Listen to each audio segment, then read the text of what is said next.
Subscribe करें और bell दबाएं ताकि कोई खबर रह न जाए।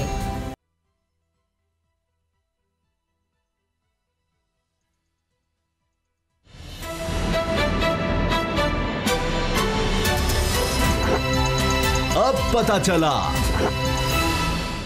बिस्मिल्लाहिर्रहमानिर्रहीम, अस्सलाम वालेकुम। मैं हूं मोहम्मद उसामा गाजी और आप देख रहे हैं अब पता चला।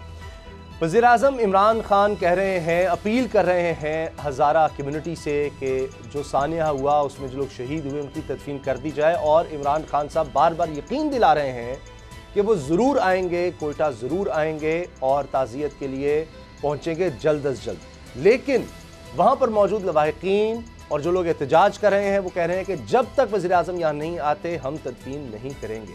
इसके बावजूद कि दो वज़रा जुल्फ़ी बुखारी, अली ज़ैदी साहब वो भी वहाँ पर गए, ताज़ियत भी की, वहाँ पर अपील भी की, गुजारिश भी की वहाँ पर लोगों से कि तदफीन कर दी जाए ताकि जो लोग इस दुनिया से चले गए उनकी रूह को सुकून मिल सके। लेकिन वहाँ पर लोग नहीं माने। वज़ीर आला जाम कमाल साहब ने भी ये अपील की है, कह रहे हैं कि मैं मुल्क से बाहर था, वहाँ पर पहुँचे, लेकिन लोग अभी तक ये बात नहीं मान रहे। और अब तनकीद भी हो रही है। मरियम साहिबा भी ये कह रही हैं कि बेहिस है वज़ीर आज़म और इसको कोई ख्याल नहीं है। मगर फिर जवाब आ जाता है कि मियाँ नवाज़ शरीफ साहब के दौरे हुकूमत में भी ऐसे वाक़यात हुए थे जहाँ पर दर्जनों लोग शहीद हुए, जहाँ बहक हुए, ऐसे से धमाके। पारा चिनार की मिसाल दी जाती है और अफसोसनाक बात है कि उस वक्त वहाँ पर 2 धमाके हुए और फिर उस वक्त नवाज़ शरीफ साहब वज़ीर आज़म थे तो वो ईद मनाने के लिए लंदन चले गए थे। तो फिर अगर हम ये बातें करेंगे, इन बातों की तरफ जाएंगे, पॉलिटिक्स की तरफ जाएंगे तो फिर मामला बड़ा ख़राब हो जाएगा। लेकिन ये एक इंसानी अलमिया हुआ है और इसको हमदर्दी के साथ सोच समझ कर इस पर आगे बढ़ना है। आर्मी चीफ की तरफ से, कोर कमांडर्स की तरफ से वाज़े ऐलान हो गया है कि दहशतगर्दों को किसी सूरत नहीं छोड़ा जाएगा। बाबर डोगर साहब मेरे साथ हैं। बाबर साहब, एक तो आर्मी के हवाले से GHQ में तरह से मीटिंग हुई है, कोर कमांडर्स, उसकी हम बात करेंगे क्योंकि ये भी हमारे लिए एक बड़ी एक तरह से कि जी कौम की उम्मीदें सारी फ़ौज से होती हैं, लेकिन ये अलमिया भी है कि हर चीज़ जनाब फ़ौज दहशतगर्दी है तो अब इससे सिर्फ फ़ौज ने निपटना है, हालांकि इसमें सिविलियन सेटअप का ज़्यादा रोल है। तो बहरहाल, लेकिन अब ये जो मामला है कि वज़ीर आज़म के हवाले से कह रहे हैं कि जी वज़ीर आज़म आएँ और जब तक वो नहीं आएंगे तदफीन नहीं की जाएगी, ये अब हल नहीं हो रहा। उलमा वहाँ पर पहुँचे हैं, दीगर लोगों ने अपील की है, लेकिन लोग नहीं मान रहे।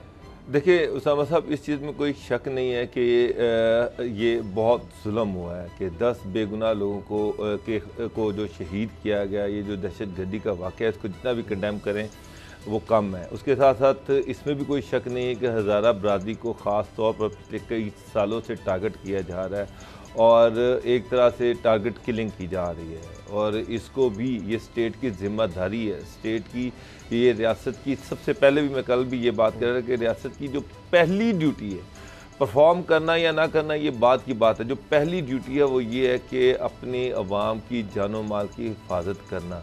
और अगर जानो माल की हिफाजत नहीं कर पा रही तो फिर रियासत की फेलियर है, नाकामी है। अब ये अफसोसनाक वाक़या हो गया है। अब फेडरल गवर्नमेंट ने इंटीरियर मिनिस्टर को भेजा, फिर 2 सीनियर मिनिस्टर्स को भेजा, वो वहाँ पर आए हैं, उन्होंने इज़हार अफसोस किया है। प्राइम मिनिस्टर ने ट्वीट किया, प्राइम मिनिस्टर का पैगाम उन तक पहुँचाया गया। वज़ीर आला बलूचिस्तान वहाँ पर पहुँच गए हैं, उन्होंने भी हर तरह के ताउन की यकीन दहानी करवाई है। तो मेरा ख्याल है कि प्राइम मिनिस्टर ने वादा भी किया है कि वो आइंदा आने वाले चंद रोज़ में वो वहाँ पर हाजिर होंगे। मसला ये नहीं कि प्राइम मिनिस्टर वहाँ पर बैठ कर क्या कर रहे हैं या क्या नहीं कर रहे। इशू ये है कि प्राइम मिनिस्टर इस तरह के वाक़यात अल्लाह करे ना हों, इस तरह के वाक़यात ना हों, लेकिन ये इस तरह से प्राइम मिनिस्टर को इस तरह से बुलाना मेरा ख्याल है ये भी कोई अच्छी रवायत नहीं है। जब प्राइम मिनिस्टर के नुमाइंदगे वहाँ पर पहुँच गए, उन्होंने प्राइम मिनिस्टर का मैसेज दे दिया। प्राइम मिनिस्टर ने वादा किया कि वो ख़ुद ताज़ियत के लिए आएंगे, वो आकर जो बेचारी ब्रीफ फैमिलीज़ हैं, जो गमज़दा ख़ानदान हैं, उनकी दिलजोई करेंगे। और उन्होंने वादा किया कि वो जिन्होंने ये वाक़या किया है, जो ज़िम्मेदार उनके ख़िलाफ़ कार्रवाई भी की जाएगी। और उसके साथ साथ कोर कमांडर कॉन्फ्रेंस भी हुई है, उसमें भी इस चीज़ का आदा किया गया कि पाकिस्तान में जो दहशतगर्द हैं, जो दहशतगर्दी के वाक़यात हो रहे हैं, उस पर अफसोस का इजहार भी किया गया और उनका किलाकुमा भी किया जाएगा, ये भी कहा गया। उसामा साहब से मैं इसको वाइंड अप ये करूँगा कि मेरा ख्याल है कि हज़ारा बरादरी के जो लोग हैं उनको वो लोग जो शोहदा हैं उनको दफना देना चाहिए। प्राइम मिनिस्टर ने जो वादा किया उस पर एतबार करना चाहिए। प्राइम मिनिस्टर ज़रूर आएंगे और वो जो रियासत की एक ज़िम्मेदारी होती है वो रियासत अपनी ज़िम्मेदारी भी पूरी करेगी। ये सियासत का वक़्त नहीं है, लेकिन हर ख़ानदान हर बंदा पाकिस्तान का इस पर गमज़दा है, उनके दुख में उनके साथ शरीक है। ऐसे उनको चाहिए कि इस तरह अब जब फेडरल गवर्नमेंट की तरफ से, कैबिनेट की तरफ से, अफवाज पाकिस्तान की तरफ से, बलूचिस्तान गवर्नमेंट की तरफ से, इवन सिंध गवर्नमेंट ने भी इस पर अफसोस का इजहार किया और अपने हर तरह की कोऑपरेशन का यकीन दिलाया है, तो मेरा ख्याल है कि उनको अब इनको दफना देना चाहिए। बिल्कुल। अच्छा, इस मौके पर ना एक अजीब ये बात भी है, कंट्रोवर्सी भी सामने आई है। हज़ारा डेमोक्रेटिक पार्टी के सरबराह और मुशीर खेलो सकाफत अब्दुल खालिक हज़ारा साहब, उन्होंने कहा है कि तमाम अहले तशरीह हज़ारा स्टेक होल्डर्स के साथ मिलकर दोपहर 1 बजे तदफीन इत्तेफाक हुआ था, लेकिन फिर कुछ लोग मैयतें उठाकर ले गए और वो कह रहे हैं कि लवाहिकीन से वो मिले, वो इंतहाई अफसरदा हैं और वो चाहते हैं कि इनके शोहदा की तदफीन की जाए। अब इस बात की तो फिर इन्वेस्टिगेशन होनी चाहिए कि कौन लोग हैं जो इस तरह कर रहे हैं, देखिए और ये कोई जिम्मेदार शख्स है, हज़ारा डेमोक्रेटिक पार्टी के सरबराह है, मुशीर है खेलो सकाफत के लिए अब्दुल खालिक हज़ारा साहब। देखिए उसामा साहब, ये एक ऐसे लम्हात होते हैं, देखें ये पहला वाक़या तो नहीं है, बेतहाशा वाक़यात हो गए हैं, तो ऐसी सिचुएशन में, ऐसी सूरत में बाद लोग जज्बाती हो जाते हैं और वो देखिए ये जो बार बार टारगेट किया जा रहा है, बार बार उनके लोगों को शहीद किया जा रहा है, हर दौर में हुआ। इमरान खान के अपने ट्वीट और स्टेटमेंट्स भी हैं कि ये रियासत की नाकामी है, रियासत की फेलियर है। 2013 का जो इंसिडेंट हुआ था उसमें इमरान खान साहब ने बिल्कुल स्टेट को इसका ज़िम्मेदार डिक्लेयर किया था। तो अब ये जो इंसिडेंट हुआ है इसमें ऑफ कोर्स आप ये, मेरा ख्याल है कि इन्वेस्टिगेशन करने की ज़रूरत नहीं है। जाहिर बात है कि ये जज्बाती लम्हात होते हैं, बाद लोग जज्बाती हो जाते हैं। कह रहे हैं कि भाई लवाहिकीन से मिले, वो इंतहाई अफसरदा हैं और चाहते हैं कि इनके शोहदा की तदफीन की जाए। मतलब एक जिम्मेदार शख्स कह रहा है कि लवाहिकीन तो तदफीन चाहते हैं, लेकिन कुछ और लोग हैं जो सियासत करना चाह रहे हैं या जो इस तरह के जज्बात को एक्सप्लॉइट कर रहे हैं। लेकिन मेरा ख्याल है कि जब प्राइम मिनिस्टर की यकीन दहानी हो गई है, जब उन्होंने कह दिया कि मैं खुद हाजिर होऊंगा, मैं आऊँगा और उनकी दिलजोई करूँगा, उसके बाद ये इसरार नहीं किया जाना चाहिए और जो शोहदा है उनको दफना देना चाहिए, उनके साथ भी ज्यादती है। अच्छा असद खरल साहब, ये अब एक बड़ी कंट्रोवर्सी सी बन गई है कि अपोजिशन की तरफ से मिसाल के तो मरीम साहिबा कह रही हैं कि जी इमरान खान क्यों नहीं जा रही है, बेहिस है, इस वज़ीर आज़म को किसी की कोई परवाह नहीं है और इसका दिल पत्थर का है, इस तरह की बातें हो रही हैं। जबकि दूसरी तरफ वज़ीर आज़म ने फ़ौरन शेख रशीद साहब को भेजा और प्राइम मिनिस्टर प्लेन पर कहते हैं जी सरकारी जहाज़ देकर फ़ौरी तौर पर जाएँ। 2 वज़रा गए, जुल्फ़ी बुखारी साहब, अली ज़ैदी साहब गए, वज़ीर आला गए, वो भी कह रहे हैं। इमरान खान साहब ने भी ट्वीट करके कह दिया कि मैं बहुत जल्द आऊँगा, लेकिन अपील करता हूँ कि जो शोहदा है उनको दफना दिया जाए ताकि उनकी रूह को सुकून मिले। तो मरीम साहिबा ये जो बात कर रही हैं, इससे तो फिर लगता है कि वो मुल्क में एक जज्बातियत को हवा देने की कोशिश हो रही है और जो लवाहिकीन है यकीनन उनका दुख बहुत बड़ा है और वो अपील करने में हक बजानिब है कि रियासत का नुमाइंदा वज़ीर आज़म है, उसको आना चाहिए, वो करे। लेकिन ये बातें क्या आप कहें, और फिर आपका माजी है कि 2017 में इस तरह पाराचनार में हुआ था, तब तो नवाज शरीफ साहब बतौर वज़ीर आज़म नहीं जा सके थे। अपने गिरबान में ज़रा देखना मुश्किल होता है उसामा साहब, दूसरे को तनकीद करना बड़ा आसान है और मरीम साहिबा को अब उस एक्सप्लॉइटर की जो आखिरी जुमला था आपका डोगर साहब का कि इस चीज़ को कौन एक्सप्लॉइट कर रहा है। एक तो मैं उसामा साहब, मेरा चूँकि फ्रीक्वेंट विज़िट होते हैं कोयटा के अंदर, आप भी जानते हैं डोगर साहब भी, मुख्तलिफ केसेस के हवाले से या ख़बरों के असूल के हवाले से। हज़ारा कम्यूनिटी को बड़ा मैं करीब से जानता हूँ, बड़ा करीब से देखा है। अगर हम मुहिब वतन है तो हमसे ज़्यादा वो मुहिब वतन है, इसमें कोई शक नहीं है। उनके ऊपर हमले होते हैं, उनके साथ जो विक्टिमाइजेशन होती है, दहशतगर्दी उनके साथ जो की जाती है ताकि फ़िरका वारियत का उस मामले को रंग दिया जा सके। जो फॉरेन एलिमेंट उसके अंदर इन्वॉल्व है वो भी आपको पता है, इसके बेनिफिशरी कौन है वो भी आपको पता है। अब मामला ये है कि ये जो सारा नैरेटिव है, इंडियन अखबारात की, मीडिया की जो हेडलाइन बन रही हैं, ये जो बलूचिस्तान के वाले से जो मामला है, ये जो इंसिडेंट हुआ है, इसका बेनिफिशरी कौन है? क्या रियासत पाकिस्तान बेनिफिशरी है? क्या वज़ीर आज़म इमरान खान बेनिफिशरी हैं? क्या वज़ीर आला बलूचिस्तान बेनिफिशरी हैं? क्या हुकूमत पाकिस्तान या वज़ीर दाखिला चाहेंगे? क्या आर्मी चीफ चाहेंगे? मुझे ये बताया, कोई पाकिस्तानी, कोई मुहिब वतन, कोई पाकिस्तानी नहीं चाहेगा। क्या ये कोई फ़िरका वराना फसाद है? नहीं। क्या हज़ारा जो है कम्युनिटी के साथ ये कोई पहला वाक़या है? नहीं। ये बार बार उनको ही टारगेट क्यों किया जाता है कि ना तो उनको दहशतगर्दी के ऊपर उनके ऊपर कोई इल्ज़ाम है, ना वो पाकिस्तान के ख़िलाफ़ आज तक कोई हज़ारा एक बंदा बता दे कॉन्स्पिरेसी में पकड़ा गया हो, किसी ने किसी के साथ ज़्यादती की हो। इंतहाई एक पीसफुल और कोई उनके पास कोई ऐसा उनकी तहरीक नहीं, कोई मूवमेंट नहीं है। क्वेटा के बाज़ारों में बैठी ख़वातीन और उनके लोग और नस्ल दर नस्ल, एक उनका ठीक है उनकी एक शक्ल और उनका जो एक चूँकि अफ़गानिस्तान से माइग्रेट करके जो और इस तरह मुल्क से आए तो वो दूर से पहचाने जाते हैं, सिर्फ ये उनकी है, ये उनका बेचारों का कसूर बन गया है। इस मामले को मुझे ये बताएं, अगर इमरान खान साहब नो डाउट, एक तो ये है कि इस्लाम क्या कहता है कि जो मैयत है उसकी एक बेहुरमती मेरा नहीं ख्याल के मुनासिब, और वो शहदा हैं इसलिए कि मुल्क को कौम की खातिर उनकी कुर्बानी हुई, उनका कोई ऐसा मोटिव नहीं है। वो उनके साथ जिसने भी किया है, जो दर्जा ये भी है जो नाहक कत्ल होता है। अच्छा, अब नाहक हो गए, उनके बेगुनाह हैं। अब वजीर भी गए, एक वजीर दाखिला गया, सबसे बड़ा जो इंटीरियर जो मिनिस्टर होता है, यानी आपकी जो दाखिली सिक्योरिटी है उसका हेड होता है प्राइम मिनिस्टर के बाद, अगर उसका सारा, फिर उसके बाद 2 वज़रा गए, उस कम्युनिटी से भी उनका भी तल्लक है, जिसमें एक 2 जो वज़रा थे खास तौर पे, ताकि उनकी दिलजोई हो सके। अब मामला ये है कि उसामा साहब ये जो चीज़ें हो रही हैं, मैं बात कहाँ से कहाँ चली जाएगी। अल्ताफ़ हुसैन की हेडलाइन या स्पीचेस होती थी तो इंडियन अखबारात और मीडिया जो है चैनल की हेडलाइन बनती थी, अब सुनते जाए। उसके बाद नवाज शरीफ साहब की रियासती इदारों पे और इस तरह की मामले भी इंडियन चैनल की अखबारात की हेडलाइन बनती, शायद सुर्खियाँ बनती हैं। मरियम नवाज साहब जब कहती हैं, आपको पता ही ख़ास किस्म के बयानात, वो हेडलाइन बनती हैं। अय्याज सादिक जब कहते हैं टांगे कांप रही थी, पसीने आ रहे थे और बाद में कोई कुछ से कुछ हो जाती कहानी, वो उनके फेवरेट बन जाते हैं। उसके बाद मौलाना फजल रहमान साहब जो ये कहते हैं, अब कल का परसों का जो बहावलपुर की रैली के बाद इंडियन मीडिया के ऊपर जनाब एक वावेला है और एक तमाशा लगाया उन्होंने। हेडलाइन शायद सुर्खियाँ क्या चल रही हैं कि मौलाना साहब जो हैं उनकी वजह से जनरल बाजवा की टांगें कांप रही हैं और चाइना जो है ना सी पैक भी सबोताज हो जाएगा, क्योंकि इमरान खान और वज़ीर-ए-आज़म इमरान खान और जनरल बाजवा की जनाब छुट्टी होगी, मौलाना साहब आ रहे हैं। यानी आप अंदाज़ा लगा लें कहाँ की बात कहाँ पे मिला दी गई, क्या उन्होंने परसेप्शन दिया है।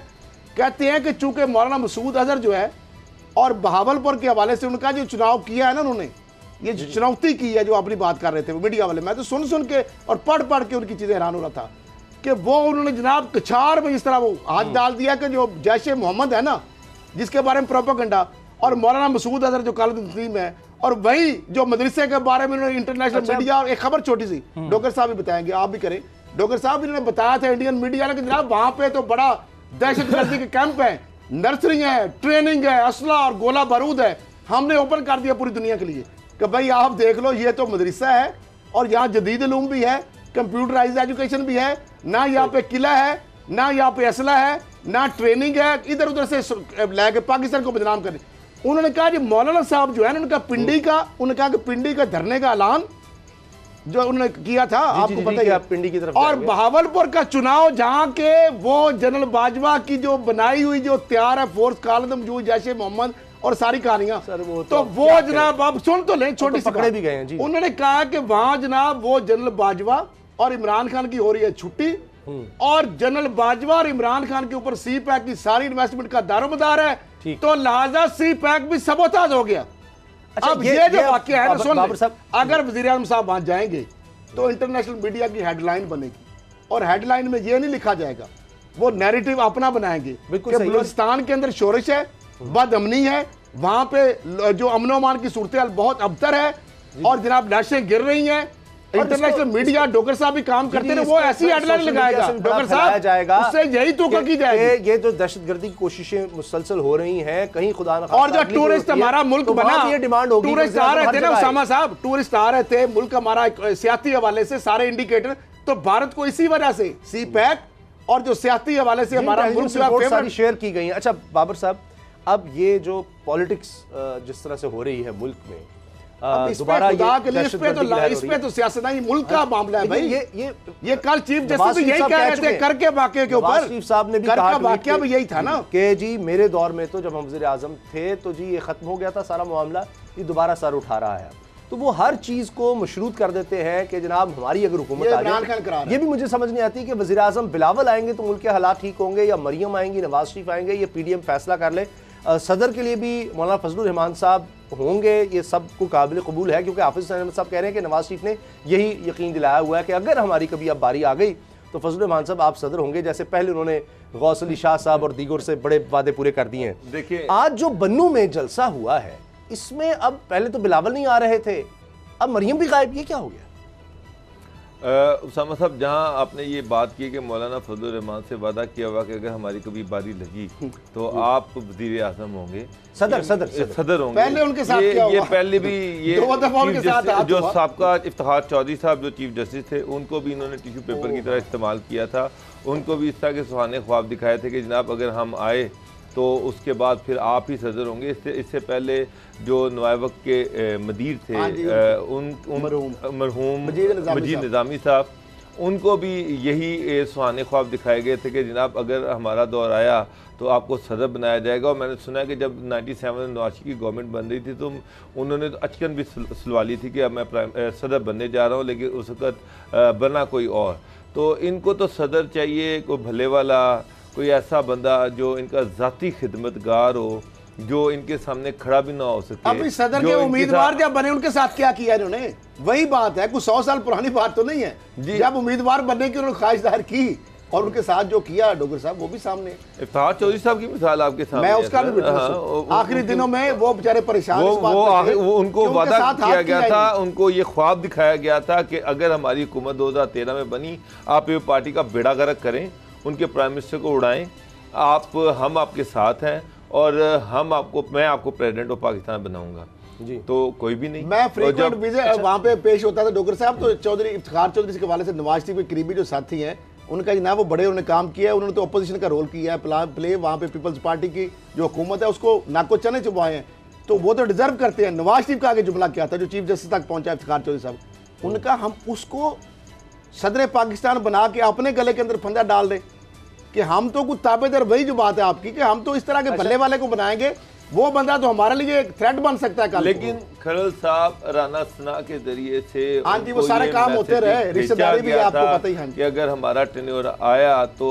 आप हमारे सदर, रिश्तेदारी भी, और इसी वजह से और उनके जरिए से बहुत सारे काम का बेड़ा गर्क करवाया गया, उनके प्राइम मिनिस्टर को डिस्क्वालीफाई करवा दिया गया, पीओ पार्टी को कोई नया प्रोजेक्ट शुरू नहीं करने दिया गया, जो भी प्रोजेक्ट शुरू होता था। लेकिन देखें ना उनके साथ अगर हाथ कर सकते हैं जिन्होंने इतने सर्व किए, इतने काम किए, तो मौलाना फजलुर रहमान साहब अभी रिसेंटली हासिल किया। करण साहब एक और चीज चल रही है, आप लोगों को अंदर की खबरें भी होती हैं और आपका माशाल्लाह तज्जिया भी वो बिल्कुल सही साबित होता है, चीजें देखकर भी अंदाजा, बयानात से सब पता लग जाता है, बॉडी लैंग्वेज और क्या-क्या करके गायब हो रहे हैं ना, मरियम आज गायब हो गई। ये मैं इस तरफ आ रहा था कि पहले जरदारी मौलाना साहब नहीं मानते थे और ये बातें थी, हमने अपने प्रोग्राम डिस्कस की। मौलाना साहब कहते थे मेरे साथ पिछली दफा जब मैंने धरना दिया तुम दोनों रिलीफ ले गए, मैं वहां अकेला रह गया, इस दफा नहीं, लिख कर दो। ये फजलुर रहमान साहब की स्टेटमेंट थी, अब तो लिख कर बात होगी।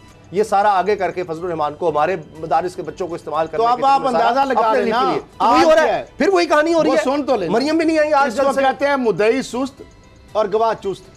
हाफिज हुसैन अहमद साहब ने यही कहा ना कि नून लीग का बयान अगर फंदा हमारे गले डाल दिया तो आज मरियम साहबा भी गायब है, तो वो गलत तो नहीं थे।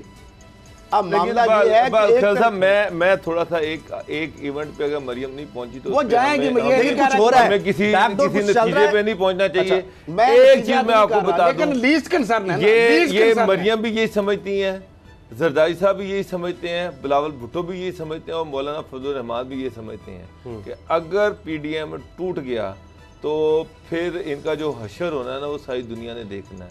तो इनकी बका, उस गैर सियासत, उसका सारा दारोमदार PDM के ऊपर लगा हुआ है। जरदारी साहब आज जो भी डील कर रहे हैं, जो भी अदारों के साथ वो एस्टेब्लिशमेंट के साथ डील करने की कोशिश कर रहे हैं, उसकी वाहद वजह PDM। ठीक है, मैं मान लेता हूं। मौलाना फजलुर रहमान अगर किसी अगर आंखें दिखा रहे हैं तो उसकी वजह PDM है। सही। मरियम अगर जहां भी हैं और जो भी उनकी सियासत है उसकी वाहद वजह PDM है।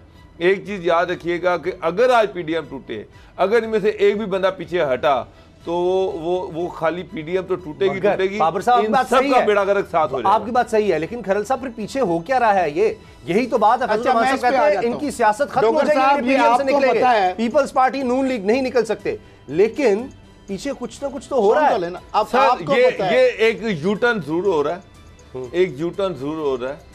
अब मरियम जिस दीवार के साथ लाके उन्होंने अपनी पार्टी को भी लगा दिया था, पार्टी में जितनी सीनियर लीडरशिप है वो मरियम से खुश नहीं है।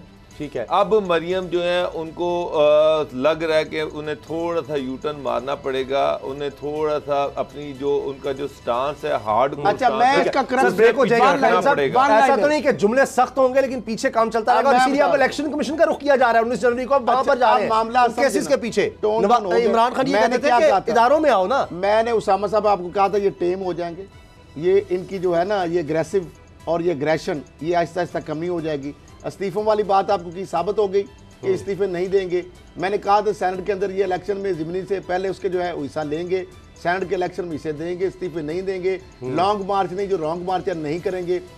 अब मामला इलेक्शन कमीशन का, जलसों से रैलियों पे आ गए, मामला इलेक्शन कमीशन का धरना और मार्च से इलेक्शन कमीशन तक आ गए, हजारों लाखों की। लेकिन सर ब्रेक है, ब्रेक है सर, एक अच्छा चलिए, लेकिन हुकूमत को कुछ भी साहब मैं आपको एक चीज बता दूं, अगर ये पार्टी टू पार्टी अगर नहीं ये हो रही। हुकूमत डायलॉग पे नहीं आती तो ये हुकूमत भी डायलॉग होगा, डायलॉग होगा। ये अपनी पाँव पे कुल्हाड़ी ब्रेक के बाद मारेंगे अगर डायलॉग कैसे में। होगा? साहब ने एक कौन खबर ब्रेक होगा? की कौन थी, करेगा? आज वो खबर हर तरफ छप गई। कल इन्होंने खबर ब्रेक की थी, ख्वाजा आसिफ के वाले से छा गए हैं असद खरल साहब, और वो खबर सामने आ गई है, हर तरफ छप रही है। हाँ जी, चले ब्रेक के बाद बताते हैं उस पर।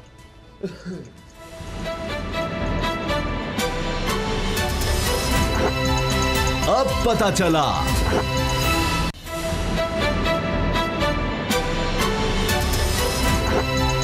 अब पता चला। कल हमारे प्रोग्राम में असद खरल साहब ने न्यूज़ ब्रेक की थी। ख्वाजा आसिफ के अकाउंट्स, ये मुबैना तौर पर 48 बैंक अकाउंट्स का सुराग नैब ने लगाया और 1 अरब 48 करोड़ रुपया, 45 करोड़, 1 अरब 45 करोड़ रुपया की उसमें खती रकम जमा हुई। अब असद खरल साहब कुछ बेनामी कह रहे हैं कि जी लोग हैं उनको सामने बिठाकर ख्वाजा आसिफ के साथ तफ्तीश की जाएगी। ये क्या है, ये क्या चक्कर, इससे क्या होता है? अच्छा, मुझे ये बताएं कि उसामा साहब, डोगर साहब, आपके अकाउंट में कभी किसी बंदे ने पैसे गलती से आ गए हो? कभी सवाल ही नहीं पैदा होता। इतना कुछ आपके जानने वाले, आपके अजीजों कारब, दूर नजदीक के रिश्तेदार सर पहले बताते हैं कि हम पैसे भेज लगे और फिर पूछते हैं कभी जाए कि जी पहुंच गए, ताकि वो 3 दफा चेक कर देने, फिर 22 नोट मांगते हैं, फिर आपकी कंफर्मेशन मांगेंगे, जनाब आ गए पैसे, हमने भेज दिए हैं, तसल्ली करते हैं। ऐसे ही। अब मुझे ये बताएं, ये कौन से वो लोग हैं, ये कौन सी खिलाए में लोग हैं?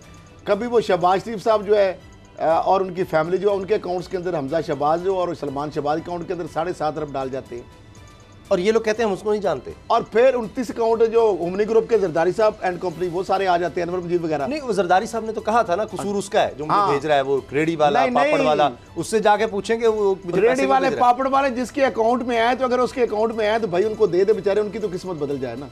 वो निकालते तो आप ही हैं। बिलावल अच्छा, के ये टिकट- कहते हैं कि हम नहीं जानते बिलावल के लोगों को। टिकट तो उन्हीं पैसों से होते हैं, अयान का टिकट भी उसी से होता है। पापड़ वाले, रेडी वाला तो यही जब इन्वेस्टिगेशन करती है एफआई और नैब, वो कहता है जनाब मेरे दिल जो एफआईआर नोटिस भेजता है। बिलावल हाउस के बिल अभी आप देखें 2 खरब और 22 अरब सिंध जो के गए एक 12 से 17 में, जो 5 सालों 6 सालों में, यानी पेंशन के नाम पर, वो भी इंटीरियर सिंध के 47 अकाउंट निकले। नहीं, ये बताया ना, अच्छा, साथ मुझे ये बताया, बिठाकर ख्वाजा आसिफ बेनामीदारों साहब को का सुन रूबरू। ले। ये क्या है? ख्वाजा आसिफ साहब जी, मियां मोहम्मद नवाज शरीफ साहब के जनाब वो बड़े मतलब मोतमद खास हैं और कई उनके पास कलमदान रहे हैं।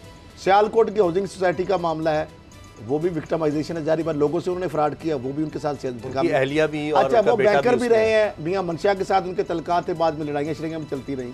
अब 1 अरब 45 करोड़ रुपए उनके अकाउंट के अंदर ये जो आ रहे हैं सारे कान, इनकी फैमिली या जो भी आपस में आ गए, बेनामीदार आ गए, तारक मीरा एंड कंपनी भी आ गई, दुबई से वो तनख्वाह भी लेते रहे, वज़ीर दफा जब रहे थे पाकिस्तान के, जब वज़ीर खारजा भी थे, जब वज़ीर पानी व बिजली भी थे, 3 उनके पास पोर्टफोलियो रहे मुख्तलिफ दौर में। नवाज शरीफ साहब की अभी जो हुकूमत है इससे पहले, उस वक़्त वो वहाँ से कंपनी उन्होंने बताई, कंपनी से 22 करोड़ उन्होंने शो किया, वहाँ पे नैब ने वो भी खोज लगाया कि जनाब वो वहाँ पे जाते थे और अपनी बीवी के अकाउंट में वहाँ से जाके कैश लेके डाल देते थे।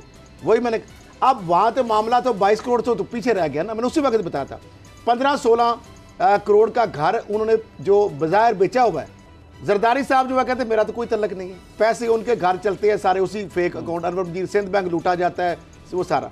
अब ये 48 अकाउंट हैं, ये ना तो मेरे हैं ना आपके हैं, ये ख्वाजा आसफ और उनके जानने वाले बेनामीदारों के आ गए।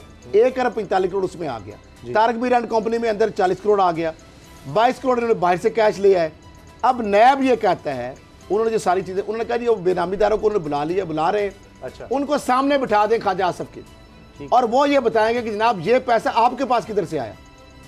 तो 2 जमा 2 जब 4 होंगे तो उन बंदों की तो इतनी औकात नहीं। देखे ना अपना शहबाज शरीफ साहब के जो ड्राइवर और नैब कासिम के नाम 3 अरब रुपए, वो अरबों 3 अरब की ट्रांजैक्शन, पापड़ वाला, छापड़ी वाला, सारा। अब ये सारा गैंग है ना जो इमरान खान साहब कहते हैं, ये पहली दफा गैंग पकड़ा गया है। अच्छा, ये गैंग ऑफ करप्ट जो है ना पहली दफा पकड़ा गया। पहले तो ये बारियां ले रहे थे सहाफत में माशाल्लाह। असद खलील साहब को भी, मुझे भी काफी अरसा, अब वाइट कलर क्राइम है, नैब में इसको क्रेडिट तो देना मिलता कि बाहर बैठे रहे, वहां भी तनख्वाह आती रहे, और यहाँ तनख्वाह कोई नहीं देता। मुझे ये बताएं दुबई वाले कोई मिला आज तक? ये जो कामे है ना, ये फॉरेन करेंसी अकाउंट जो बाहर के बैंकों में फॉरेन करेंसी अकाउंट खुलवाने के लिए रखे जाते हैं, मजबूरी है। आप अगर आपके पास दुबई का काम है तो फिर दुबई के जो बैंक हैं वहाँ पर आप अपना अकाउंट भी खुलवा सकते हैं, वहाँ पर ट्रांजेक्शन भी कर सकते हैं। अब मतलब मेरा मतलब है ख्वाजा साहब यहाँ से पैसा जो है दुबई में ट्रांसफर करते हैं, नहीं ऐसा नहीं होता, दुबई से पैसा जो है वो वापिस आ जाता है, और शो ये किया जाता है कि जनाब मैं वहाँ पे कामा था, वहाँ पे नौकरी कर रहा था, ये पैसा आप पता है हुआ क्या है, हुआ क्या, मैं थोड़ा सा नैब की जो तफसील सामने आई, इन्होंने ये किया कि ये तो जाते थे कुछ महीनों बाद या हफ्तों बाद, वहां से जो कंपनी टू कंपनी आपको तो पेमेंट होती है और अकाउंट टू अकाउंट होती है। दुबई में आपने पहले भी बताया, होता ये था कि यहाँ पे मुबैना तौर पर जो अभी तक चीजें आ रही हैं सामने, कि जो करप्शन, किकबैक्स और जो कमीशन के पैसे होते थे वो चले जाते थे दुबई और मुत्तहदा अरब अमारात। जब वहाँ पे इकट्ठे हो जाते थे एक सर्टेन अमाउंट, या जो भी उनके थे फ्रंट मैन, जो वहाँ से वो पकड़ते थे, वो लेके अपनी बीवी के अकाउंट में डाल देते थे। अब सुन ले, उसका मल्टीपल फायदा क्या होता है। एक तो ये है कि आपने जो कमीशन, करप्शन, किकबैक्स का पैसा किसी प्रोजेक्ट में जो भी लिया, किसी काम का, जायज़ नजायज़ का, वो आपने शो ये किया कि मैं जो अकामा होल्डर हूँ इस वजह से अकाउंट खोल गया, जो डॉक्टर साहब ने कहा। उसके बाद आपने कहा उस कंपनी ने, कंपनी जो है नैब कहता है जी हमने रिकॉर्ड मांगा, वो सारी जाली सारी चीज साबित हुई है, यानी वो ऐसा मामला ही नहीं है। कंपनी तो अकाउंट से करती है, वो बीवी को तो पैसे नहीं देगी। यानी अगर ख्वाजा साहब मुलाजम है तो ख्वाजा साहब के अकाउंट में आएगा ना, ख्वाजा साहब के अकाउंट में आया ही नहीं। ख्वाजा साहब को कैश मिला वहां से पुरस्कार तौर पर, कैश जो कि वो उन्होंने डाल दिया अपनी बीवी अकाउंट के, पाकिस्तान के अंदर आ गया पैसा। ठीक, अब वो पैसा क्या होगा शो कि पब्लिक ऑफ ऑर्डर है ख्वाजा साहब, उनको आना चाहिए ना पैसा 22 करोड़, ये 1 अरब 45 करोड़ तक मामला पहुंच गया, घरों वाले बाकी मामला। अब मामला ये है कि उससे फायदा क्या होता है, यानी वो 1 अरब या उधर से जितना 22 करोड़ आया वो वाइट बनी है, नंबर एक वाइट। दूसरा ये है कि वो टैक्स लायबल नहीं है, लेकिन वो तो फॉरेन रेमिटेंसेस की आड़ में आ गई ना। सबसे अहम चीज उसमें कवर में आ गई, इसमें जो सबसे अहम चीज है, आज भी सुप्रीम कोर्ट ने नैब को बड़ा रगड़ा लगाया है, जो बार बार सुप्रीम कोर्ट जो है डॉक्टर डिंशा वाले केस में जो बार बार सुप्रीम कोर्ट जो है वो रगड़ा लगा रही है नैब को, और बार बार इनसे पूछती है। मसला ये है कि ये तो सारा है कि आपने ब्लैक मनी को वाइट किया, ब्लैक मनी यहाँ पर आपके पास थी, आपने उसको एक वाई के जरिए से लॉन्डर किया और वाइट कर दिया। आप मुझे बताएं, अब नैब ये कैसे साबित करेगी कि ये फलाने स्कैम से, फलाने ट्रांजैक्शन से इतने करोड़ रुपया, इसके ये सबूत है, इसमें ख्वाजा ने ये किकबैक लिया। असल चीज ये कि ये नैब, इसकी नैब के जो प्रोसिक्यूटर है, जो इन्वेस्टिगेशन ऑफिसर है, वो ये कोर्ट के सामने साबित करने में नाकाम हो जाते हैं। उसामा साहब आपने लिया ठेका, आपने उसमें बचत लेनी, आपने दिया किकबैक्स और करप्शन, आपने कारोबार भी करना है। आप कैसे बताएंगे जाके कि शहबाज शरीफ या आर चीमा या फवाद हसन फवाद या ख्वाजा आसफ ने मुझसे पैसे लिए? आपने कारोबार नहीं करना। ठेकेदार जो होते हैं वो कमीशन जो देते हैं महकमों को भी देते हैं, आपको पता है ना, जब टेंडर लेते हैं एक मनसूबा का तो आपको पता है कोई कहता है 20% 30% सारा, लेकिन आप वो बताएंगे, वो ठेकेदार सामने नहीं आए, नैब उनको सामने नहीं ला सका। मामला ये मुझे एक बताएं, अब जो सबसे बड़ा काम, ठीक है सबसे बड़ा काम बताऊं क्या होता है, उनका वकील सुप्रीम कोर्ट में जाके ये चैलेंज कर देता है कि ये मनी लॉन्ड्रिंग है सिंपल, और ये मनी लॉन्ड्रिंग जो है नैब के खाते में आती नहीं है, ये एफआईए इन्वेस्टिगेट करे। वो ठीक है, वो बात अमला जो एक्ट है उसके तहत नैब भी कर सकता है, उसके अंदर उसके पास है शेक। लेकिन जो आप मनी लॉन्ड्रिंग की फिर बात कर रहे हैं, फिर उससे मेरा इख्तलाफ हो जाएगा। मनी लॉन्ड्रिंग वही है, यहाँ से केस कमजोर हो जाता है कि जब मनी लॉन्ड्रिंग का आप इल्जाम लगा देते हैं तो उसमें प्रेडिकेट ऑफेंस है। Money laundering it's a predicate offence, पहले आपको साबित करना पड़ेगा, वही डॉक्टर साहब वाली बात कि ये रकम काला पैसा है, ये इस मंसूबे से आया है। अच्छा, इस अकाउंट सरकारी से निकला है, ये खुर्द बुर्द है, ये सरकारी जमीन बेच के ये उससे पैसा लिया, उस ठेके में इतना पैसा है। पहले वो प्रूव करेंगे, एस्टेब्लिश करेंगे, उसमें कन्विक्शन होगी, फिर वो पैसा जो है अगर लैंडर हुआ है। अब मामला क्या है, ये तो नहीं पॉसिबल, व्हाइट कॉलर क्राइम मुश्किल है, करना चाहिए। अब अगली बात आ जाती है, अब इनबॉक्स कंप्यूटर कंपनी है, कंप्यूटर खरीदे गए, लैपटॉप केस है, नैब में पड़ा हुआ है, सारी चीजें मौजूद हैं और 2.25 अरब रुपए में उसमें किकबैक की मैंने पकड़ के नैब को दी। अब नैब उस केस के ऊपर बैठ गया। मैंने पकड़ी बैंक ऑफ पंजाब से जो पेमेंट हुई, एक्स्ट्रा पेमेंट हुई, किकबैक्स की पेमेंट हुई, वो बता पार्टनर नैब के मुताबिक वो पार्टनर हमजा शहबाज का, नैब ने बताया जब ये बात हो रही थी, मैं उसमें मुद्दई हो चुके, वो केस पड़ा अंडर कारपेट। 2.25 अरब यानी कंप्यूटर जो है उनका, देखिए ना खल साहब, कंप्यूटर खरीदेगा, लैपटॉप केस खरीदेगा डॉक्टर साहब, ना तो दोबारा टेंडर हुआ, ना रिवाइज हुआ, ना स्पेसिफिकेशन चेंज हुई। अब हुआ क्या, फंसे कहां से? ऑडिटर जनरल की रिपोर्ट मेरे पास आई, रिपोर्ट में मैंने पूछा, उसने कहा मसला फंसे पता है कहां से हमने खींचा। इन्होंने ये किया कि जो 20,000 पर लैपटॉप जो था ना, जो शहबाज शरीफ दे रहे थे, जो किकबैक थी ना, उसके ऊपर उन्होंने ड्यूटी नहीं दी। उन्होंने कहा हमें जो मिले हैं फिजिकली पैसे, हम तो उस पर ड्यूटी देंगे। ठीक, तो वो डिफरेंशियल अमाउंट थी 2.25 अरब। बैंक ऑफ पंजाब से लेटर जाता है सेक्रेटरी डॉक्टर साहब ब्रांच में, और वो कहते हैं एलसी खुलने से यानी चीजें पहुंचने से पहले कभी मिच्योर हुई है। मेरे पास सारे एविडेंस है, नैब के पास पड़े हुए हैं। नैब ने सीनियर ऑफिसर्स बड़े जो टॉप लेवल के, बीच में उनके एक बंदे से मुंह से निकल गया, कहते हैं ये तो बंदा जो इनबॉक्स वाला है, ये तो हमजा का पार्टनर है। 2 साल से केस पड़ा हुआ है वहां पे, सारी चीजें एस्टेब्लिश है। ऑडिटर जनरल ने कहा कि ये 2.25 अरब रिकवर करें।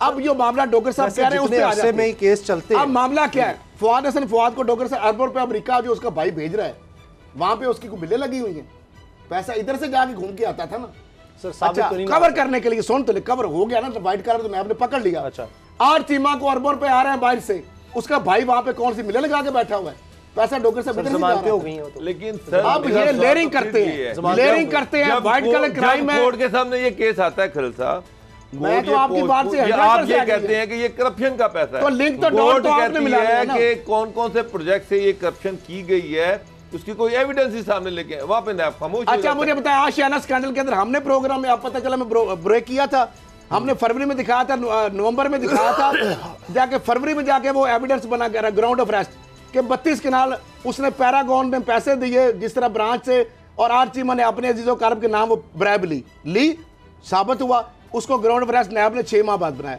वही चीजें जाके 8 चीमा फवाद और ये जो है ख्वाजा बरादरान सुप्रीम कोर्ट के सामने जाकर मैंने रखी, हमारे प्रोग्राम हुए, उसको भी बीच में लगाया, उसकी सीडी लगाई, नैब के हवाले की सुप्रीम कोर्ट ऑफ पाकिस्तान ने, उसी के ऊपर सारी गिरफ्तारियां आई।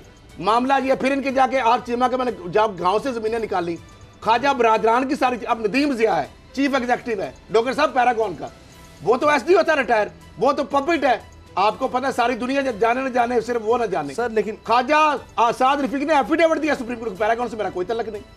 अब मुझे ये बताएं, नदीम ज़ा को किसने पकड़ना डॉक्टर साहब? कैसर अमीन बाट तो आपको पता है जो उसकी हालत है बेचारे की, उसको तो जो मर्जी आप कर ले, उसको 164 का बयान और सारा मामला।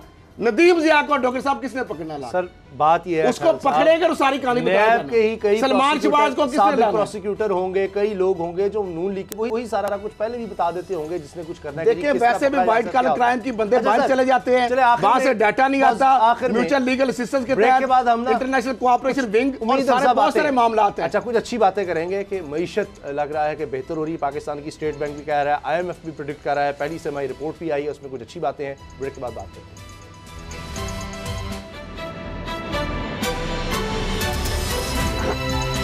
अब पता चला।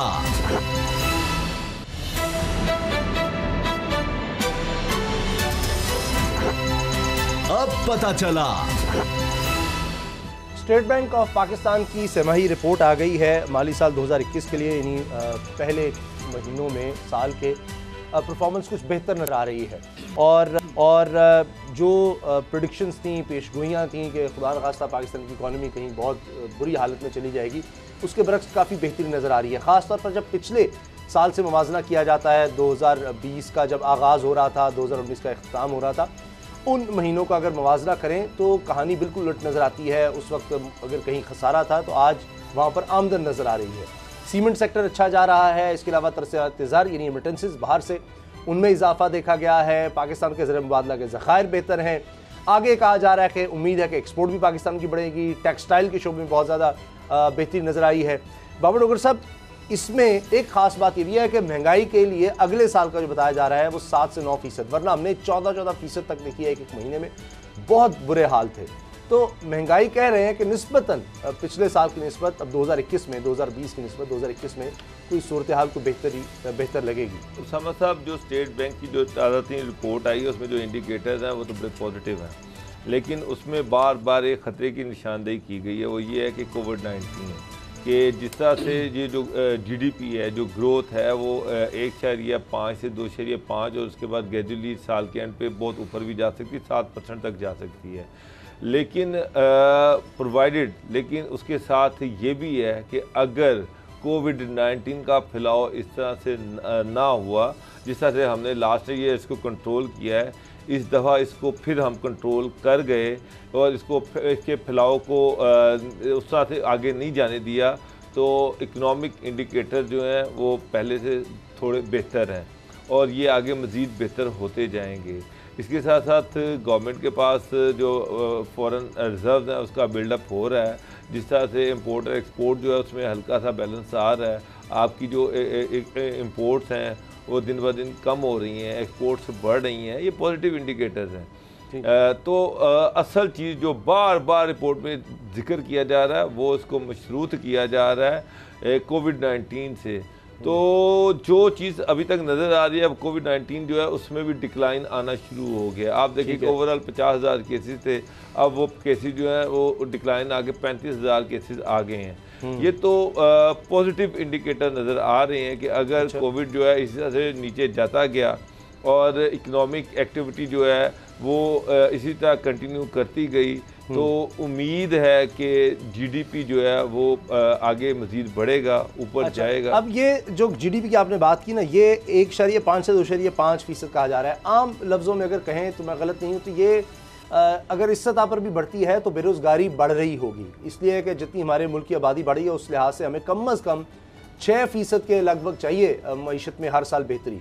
फिर इतनी ज़्यादा मुलाजमतों के रोज़गार के मौके पैदा होंगे कि जितनी हमारी आबादी बढ़ रही है, वरना ये 1.5 से 2% में तो और ज़्यादा बेरोज़गारी का ख़तरा है कि पहले ही रोज़गार नहीं मिल रहा और आबादी बढ़ रही है तो रोज़गार के मौके मज़ीद कम होंगे। असद खैरल साहब, फिर भी मौजूदा हालात में अगर देखें 2021 को आप देख रहे हैं कि बेहतर होगा। महंगाई मसला यह है कि अभी हमने कहा कि जी वो चीनी पर कंट्रोल कर लिया है, 80 रुपये तक आ गई है जी, अब फिर वो 95 से 90 से 100 पर चली गई है। ये कुछ वक्त के लिए महंगाई कंट्रोल होती है। अच्छा, गंदम में बेहतरी आएगी तो चीनी ऊपर चली गई, चीनी में बेहतरी आएगी गंदम पर चली गई, कभी गोश्त ऊपर चला गया, अंडे महंगे हो गए, यही होता चला जाता है। कहीं रिलीफ है तो कहीं मसला खड़ा है। अब मामला ये है उसामा साहब, दो चीज़ें हैं बड़ी गौर से आपको देखनी पड़ेगी। एक तो इसमें यह है कि मार्केट कुछ फोर्सेज का भी अमल दखल होता है और माफियाज और कार्डलाइजेशन का भी अमल है। हाँ, तोड़ने हुकूमतों नहीं होते हैं, लेकिन बनाए भी ये हुकूमतों नहीं है। आज भी लोग ये हुकूमतों के अंदर बैठे हैं, पीपल्स पार्टी की हुकूमत हो, नून लीग की हुकूमत हो, और ये पल पल के इतने ताकतवर हो गए। जिस तरह मियाँ मनशा जैसे लोग DG सीमेंट प्राइवेटाइजेशन से ले लिया, उसी के पैसों से MCB ले लिया, इसके तरह और बहुत सारी लंबी चौड़ी कहानी है। अब मामला ये है कि ये जो शुगर माफिया, ये जो सीमेंट माफिया और फर्टिलाइज़र माफिया, ये तीन एक ट्रेंच बन चुकी हैं। कार्डलाइजेशन और ये जो भी चाहे ना, ये हुकूमतों को हिला कर रखते थे। और आपने देखा, और पेट्रोल माफिया जो पेट्रोलियम, यानी जिन्होंने हुकूमत ने काम की उन्होंने कहा जी हम नहीं देते, सप्लाई रोक दी। चीनी वो कहते जी हम रोक देंगे, धमकी देते हैं। आटे की बात करते हैं, वो कहते सप्लाइयाँ रोक देंगे, हम बंद कर देंगे। उसके बाद आप सीमेंट की बात कर लें, यानी सबसे ज़्यादा मुनाफा। सुप्रीम कोर्ट इसके ऊपर कई दफ़ा कह चुकी, सारा पानी चनी जो पी गए, जो 2 नंबर की। अब मामला ये है, ये जो करप्ट माफिया था आपके सामने, शेख रशीद ने बयान दिया असेंबली में जब नून लीग की हुकूमत थी कि डॉलर जो है इतने 198 रुपये पे अगर आ जाए, 105 पे जब गया था, तो मैं जनाब सियासत छोड़ दूंगा। आप अंदाज़ा लगा लें, यही ओपन है ना मार्केट। इसाक डार, नवाज शरीफ ने माफिया के ऊपर इतना कंट्रोल है, स्टॉक एक्सचेंज इन्होंने 98 पे 97 पे आ गया था। इवन के पता है ना, 100 आ गया ना, 100 से नीचे आ गया था। इवन के नवाज शरीफ को बयान देना पड़ा, भाई बस करो, भाई बस करो, ये मजीद करोगे तो हमें नुकसान होगा। पता नहीं हो रहा था सर, वो बयान नीचे आ रहा था, रखा हुआ अब फिर यह है कि उन्होंने मसनूई तौर पर रोका हुआ था। इन्होंने सारा जो कर्जे है वो रोके हुए थे। अब वो जब हुकूमत आई है तो एकदम आपको पता सारा माफिया एक्टिव हुआ नाकाम करने के लिए, नेशनल में हर जगह अपने लोग लगाए हुए थे नाकाम इन्होंने करने के लिए क्या, डॉलर एकदम शूट कर रहा था, रुपए की बेकदरी थी, अब मुस्तकम हो गया रुपया, हो गया ना, ये शरह नमू नीचे चली गई, 0 से माइनस से चली गई, अब 1.5 से चाह के 2.5 पे पहुंच गई है, पशीन की हो रही है। मामला ये है कि शरह नमू की बात कर ले, बाहर से उसके बाद अगली सुनते जाए, उसके बाद सुनते जाए कि रोजगार की स्कीम है 13 नवंबर जो है 2000 तक इसकी बढ़ के 238 अरब तक ये मामला उससे भी क्रॉस कर जाएगा। रीफाइनेंस की सहूलत जो है वो बढ़ के 8.4 जो बिलियन है वो है। ठीक है। अब मामला ये है, छोटी सी बात, अब जब ये इमरान खान साहब जो रेगुलेशंस लाया ना, जो डॉक्यूमेंट कर रहे हैं इकोनॉमी, जो काला धन है, स्टेट बैंक की रिपोर्ट है, रिकॉर्ड पे देख ले, जब उन्होंने कहा कि जो सारे जो बॉन्ड्स वाला स्कैंडल था, साद रफीक और भी बॉन्ड निकला है, अब उन्होंने कहा कि ये रेगुलराइज करो, तो बॉन्ड आए किधर से, ये लेते कहां से है, जो ही हुआ अब रिपोर्ट 752 अरब रुपया, 752 अरब रुपया बैंकों से जब कहता कि एफबीआर के पास अकाउंट जा रहे हैं, काला धन निकाल लिया लोगों ने एक माह के अंदर, जुलाई के अंदर। अगस्त के अंदर जब बॉन्ड को डॉक्यूमेंट करने की कोशिश की 40,000 और 25,000 का, तो 144 अरब के जो बॉन्ड है वो इनकैश करा लिए गए, ये पैसे साइड पे हो गया। अब जब से इमरान खान की हुकूमत है, डॉक्टर साहब आप गवाह, आपके चीजों पर कोई प्रॉपर्टी बंदा खरीद रहा है, कोई बंदा प्रॉपर्टी बेच रहा है, वजह क्या है कि क्या वजह है, वजह क्या है मुझे बताएं, एकदम क्या हो गया, क्या लोगों को घरों की जरूरत कम हो गई है, आबादी जो है कम हो गई है, क्यों? अब हर चीज रडार में आ चुकी है डॉक्टर साहब, आप गाड़ी लेते हैं, आप प्रॉपर्टी लेते हैं, आपकी एफबीआर के पास रिकॉर्ड जाता है, अनडॉक्यूमेंटेड जो इकोनॉमी है चीजें ठीक हो रही है, साइज बराबर है। माफिया जो है ना, पहली दफा डॉक्यूमेंट हुई है इकोनॉमी। अच्छा, इसमें इकोनॉमिक रिफॉर्म कौन लाया था? नवाज शरीफ साहब इसाकदार लाए थे, ताकि काला धन को पूछे ना, वही जो बाहर से घुमा रहे हैं पैसा। आप कंस्ट्रक्शन में डॉक्यूमेंट जो कंस्ट्रक्शन पॉलिसी जो आई है, एफबीआर की कलेक्शन बेहतर हुई है, कंस्ट्रक्शन में आपने फिर वही कह दिया कि आपसे कोई नहीं पूछेगा पैसा कहां से आया, एक साल से मजीद पैसा लाके लगा दे। आप कह रहे हैं ना सर, अनडॉक्यूमेंटेड इकोनॉमी को आप नहीं रोक सकते, आपने उसको भी साइकिल में लेके आना है, वरना आपकी इकोनॉमी का साइकिल नहीं चल सकता। मौजूदा हुकूमत ने पहली दफा लोगों को हर चीज को जकड़ के रख दिया है, लेकिन ये कोई बंदा भी है, एक साल के लिए मजीद बढ़ाई है कंस्ट्रक्शन के लिए, ताकि इकोनॉमी तो चले ना। 2 अरब कंस्ट्रक्शन की बिल्डिंग में लगाएं, इन्वेस्ट करें, आपसे एफबीआर पूछेगा, सारी दुनिया पूछेगी, आप एफबीआर नए सबके रडार पे आएंगे। नहीं, एक साल के लिए आपसे ये नहीं पूछा जाएगा पैसे कहां से आप ला रहे हैं, एक साल के लिए अखीर अल्टीमेटली आपको रिटर्न फाइल करने हैं, वहां पे आएंगे। मुझे एक बात बताएं, जो अनडॉक्यूमेंटेड इकोनॉमी है, अगर वो इकोनॉमिक साइकिल में नहीं आती, अगर तो ये छुपाया हुआ लोगों ने 752 अरब जीडीपी ग्रोथ आगे कैसे? तो मसला ये है कि मैं क्लोजिंग वन लाइन हल है जी। आज इमरान खान साहब अगर चाहते हैं ना, पैसा सारा निकल आए, 24 घंटे की डेडलाइन, जिसने इंडिया ने 24 घंटे की डेडलाइन दे रहे, 5,000 और 1,000 का जो नोट है 24 घंटों में बैंक में जाकर कैश करा लें, वरना ये रद्दी हो जाएगा। सारा पैसा हो रही है, जैसा कह रहे 5,000 का है ना, इसकी वजह से बहुत कुछ हो रहा है। बहरहाल तो फिर भारत में हो रहा है भाई, बड़ा हौलनाक रहा था, हो रहा नहीं, वक्त खत्म हो गया, वक्त खत्म हो गया। प्रोग्राम देखने का शुक्रिया, इजाजत दीजिए, अल्लाह हाफिज।